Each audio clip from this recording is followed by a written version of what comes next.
Welcome to Madras kitchen. இன்னைக்கு கோபி பரோட்டா, காலிஃப்ளவர்ல பரோட்டா எப்படி பண்றதுன்னு பார்க்கலாம். காலிஃப்ளவர் வாங்கினா நம்ம சுடு தண்ணியில கல்லுப்பும் மஞ்சள் பொடியும் போட்டு ஒரு 10 மினிட்ஸ் மூடி வச்சிடணும். கொதிக்கிற தண்ணியில காலிஃப்ளவரும் மஞ்சள் பொடியும் கல்லுப்பும் போட்டு மூடி வச்சிட்டோம்னா ஒரு 10 மினிட்ஸ் பிளான்ச் பண்ணி எடுத்துடணும்.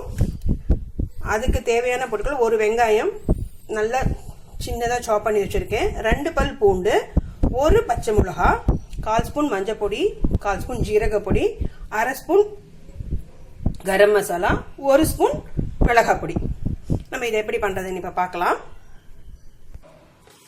நம்ம ஃபர்ஸ்ட் இந்த காலிஃப்ளவரை பெரிய கிரேட்டர்ல நல்லா கிரேட் பண்ணி எடுத்துக்கலாம்.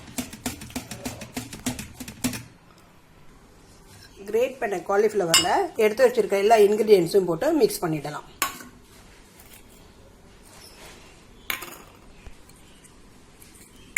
மஞ்சள் பொடி, மிளகாய் பொடி,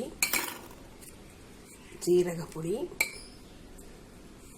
கரம் மசாலா, இந்த டிஷ்ஷுக்கு தேவையான அளவு உப்பு போட்டு நல்லா மிக்ஸ் பண்ணிடணும்.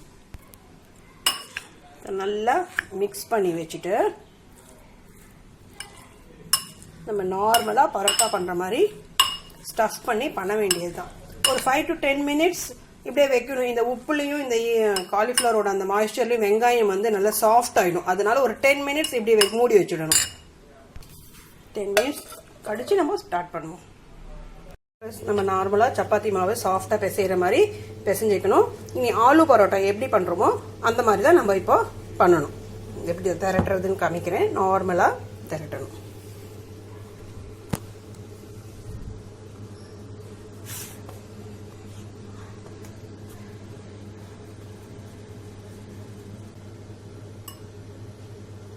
ஸ்டஃபிங் நல்லா வைக்கணும்.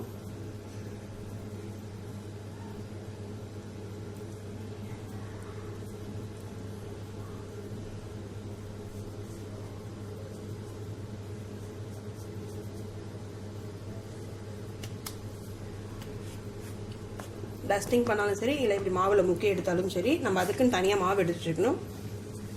சூடான தவால நல்லா போட்டு எடுக்கணும்.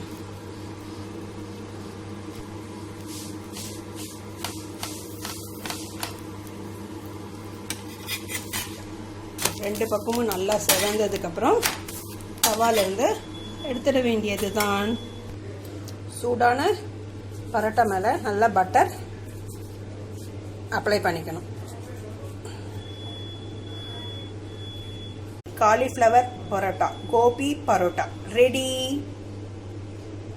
எல்லாரும் இதை ட்ரை பண்ணி பார்த்து டேஸ்ட் பண்ணி பிடிச்சிருந்தா வழக்கம் போல் எங்கள் சேனலை சப்ஸ்கிரைப் பண்ணுங்க,